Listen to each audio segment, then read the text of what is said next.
en 2022, le GPSM a élaboré un guide RSE qui a été basé sur une enquête qui a été menée auprès de tous les membres du GPSM et ont été identifiées 16 bonnes pratiques. Donc 8 pratiques environnementales, 8 pratiques sociétales. Quand on organise un événement, on a beaucoup de spectateurs. Qui dit beaucoup de spectateurs dit un impact environnemental fort.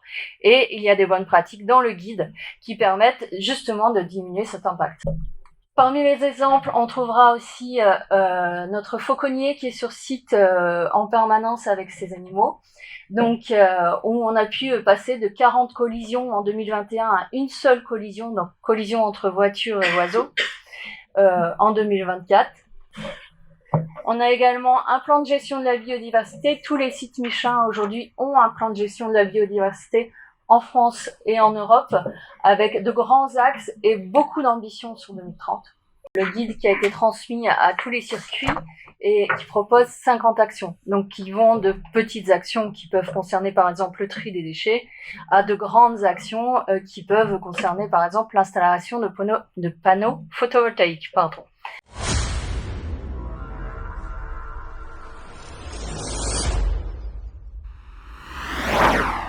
On va peut-être plus pouvoir venir chez vous parce que les guidelines de Honda Monde disent que pour les événements motorsport, on ne peut se rendre que dans des circuits qui sont homologués ou qui ont un label qui prouve leur démarche éco-responsable.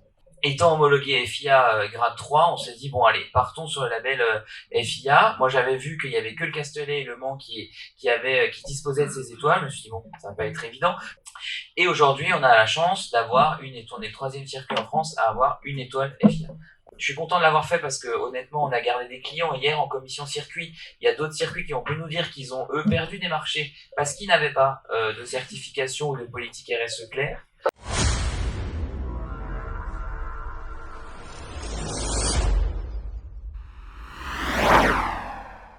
Plusieurs constats. D'une part, il n'y a plus aucun territoire en France qui est épargné par cette problématique. On a des nouvelles activités de plus en plus qui sont impactées par ces exigences de tranquillité publique et une inégalité territoriale de traitement des dossiers. Bon, je suis le cas d'un circuit aujourd'hui qui a pris, pour un petit circuit de karting, 45 000 € d'amende. 3 riverains à défrayer à 15 000 € chacun. Et restriction d'activité complète. D'accord, le rôle de Fédé, c'est là, aujourd'hui, c'est de se dire quelles sont les réglementations sport que je vais imposer pour que les véhicules soient contrôlés avant l'entrée sur piste ou en entrée sur piste, suivant la fédération. Si elle est votée à l'Assemblée nationale, je pense qu'on en prend pour 3-4 ans un petit peu de flou sur le devenir de cette règle d'émergence. Comment peut-on intégrer en fait la présence d'un circuit dans les réglementations d'urbanisme, dans les PLU, dans les actes notariés de vente? Comment est-ce qu'on va éviter qu'un riverain puisse se plaindre alors qu'il savait très bien qu'il a acheté une maison peut-être à bas coût à côté d'un circuit? 2 actions possibles. 1, on réduit le nombre de véhicules. C'est le chiffre d'affaires qui se fait la malle. En général, on va pas aller sur ce terrain-là. Enfin, on va éviter. Et 2, on réduit le bruit de chaque véhicule. Et là, un truc super important, on gagne 10 dB par véhicule. On peut mettre 10 fois plus de véhicules sur la piste. Arrivera des pressions commerciales sur les constructeurs, les équipementiers, les industriels pour réduire le bruit à la source et proposer des véhicules moins bruyants, tout simplement.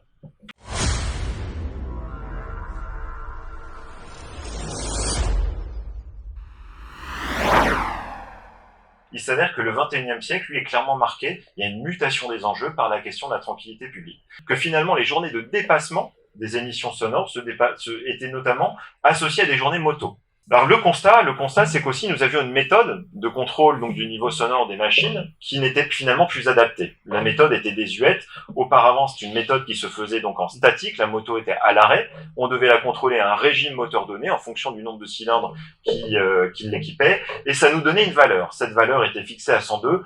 Bon an mal an, toutes les motos arrivaient à y satisfaire. Sauf que nous nous sommes aperçus qu'il n'y avait pas de corrélation finalement entre le niveau sonore de la moto lorsqu'elle était finalement prise en statique et le réel niveau sonore de cette même moto lorsqu'elle était en piste en pleine charge. On a fait des milliers de mesures sur l'ensemble des circuits de France pour savoir quel était le niveau moyen aujourd'hui de nos motos en compétition sur les catégories les plus exposées.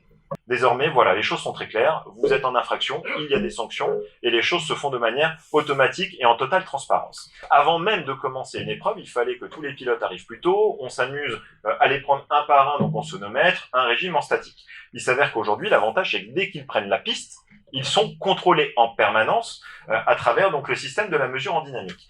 Les pilotes sont équipés, quand ils sont donc sur nos épreuves, d'un transpondeur qui permet de faire la prise de temps. On va utiliser ce transpondeur pour l'associer à une valeur de bruit. Plus de 40 épreuves qui ont été contrôlées sur la saison avec cette nouvelle méthode. On avait déjà gagné 4 dB, néanmoins, au fil de la saison, toutes les motos étaient rentrées dans la règle des 109 dB.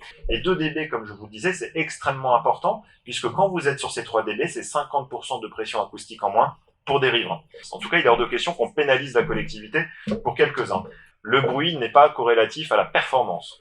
Aujourd'hui, on peut prouver aux collectifs, aux administrations, qu'on a un contrôle continu, transparent.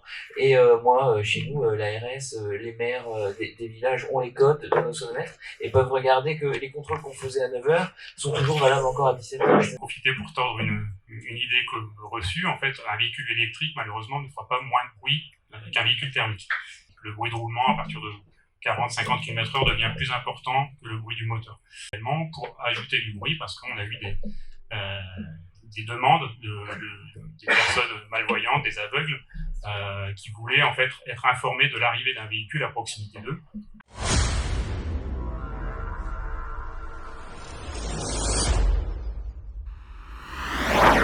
C'est un outil de calcul d'estimation de l'empreinte carbone d'un événement sportif. Donc là, on est plutôt en amont.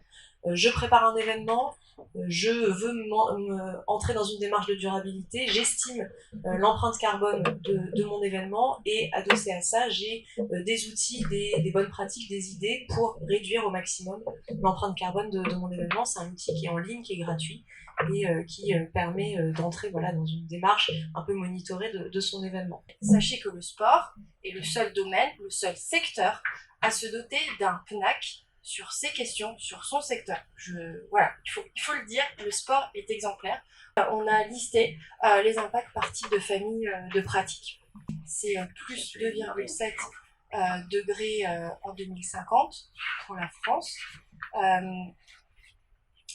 Ce sera plus jamais pareil. Donc, on sait que maintenant, il est possible sur un événement aussi énorme que les Jeux Olympiques et Paralympiques d'été de réduire, le chiffre tout en haut à gauche, l'empreinte carbone de moitié. Gros poste de dépenses carbone, c'est les transports des participants, des spectateurs et la restauration.